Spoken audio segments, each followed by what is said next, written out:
নমস্কার বন্ধুরা, চলেছি নতুন একটা ব্লগ নিয়ে। আজ হচ্ছে পুরীর জগন্নাথ দর্শনের ব্লগ হবে।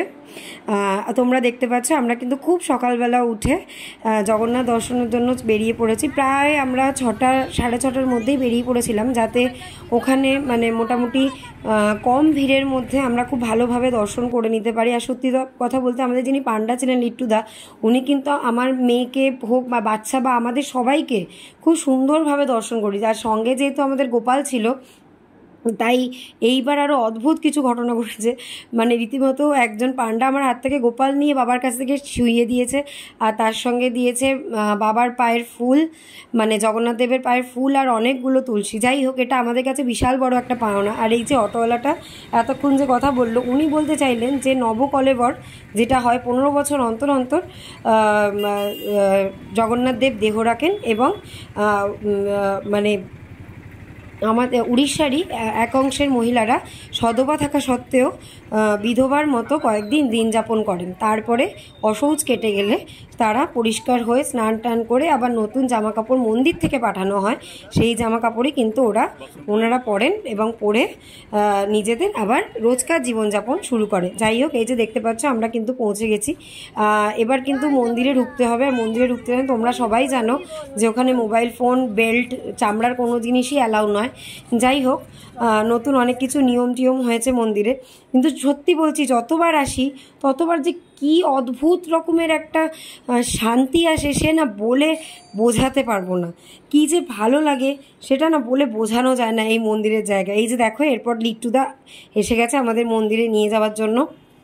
আমরা প্রথমেই গিয়ে জুতো, মোবাইল টোবাইল যা আছে আমাদের রাখার রেখে গোপালদের নিয়ে কিন্তু সোজা চলে যাব মন্দিরের দিকে।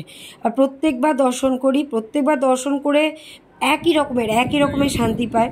তাই এবার দেখো লিট্টুদা বলছে জগন্নাথ ধামের কথা, তোমরা ভালো করে শুনতে থাকো। শ্রেষ্ঠ মন্দির জগন্নাথ ধাম, জগন্নাথ ভগবান মন্দির। ওয়ার্ল্ড ভারতে এমন ঠাকুরকে দেখতে পাওয়া যাবে না, এরকম ভগবান কোথায় নেই। হচ্ছে আমাদের হিন্দু ধর্মের শ্রেষ্ঠ ধাম, শ্রেষ্ঠ ভগবান। 4টি ধামে শ্রেষ্ঠ ধাম হলো জগন্নাথ ধাম, পুরী জগন্নাথ ধাম।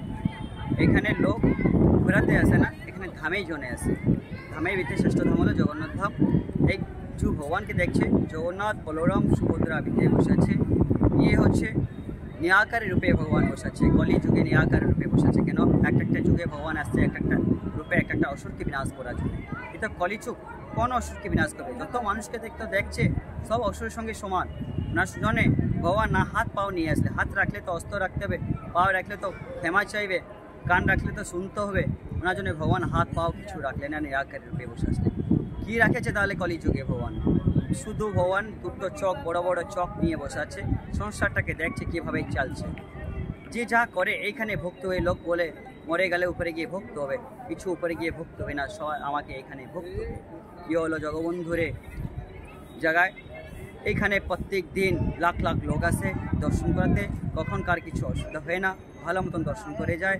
এইখানে জগবন্ধুর কাছে আসতে হলে জগবন্ধুকে দর্শন করতে হয়ে জগবন্ধুকে আগ করিয়ে দর্শন করানো, পেট ভরে প্রসাদ সেবা করানো, এ হচ্ছে মেন জিনিস।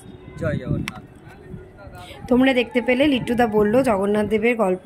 আর এই যে আমাদের কিছু ছবি, যিনি মোটেই ছবি তুলতে চাইছিল না। যাই হোক, আমরা লিট্টুদার নাম্বারটা দিয়ে দেবো, তোমরা নিশ্চিন্তে এসে পুজো দিয়ে যেতে পারবে। দেখতে থাকো, সঙ্গে থাকো।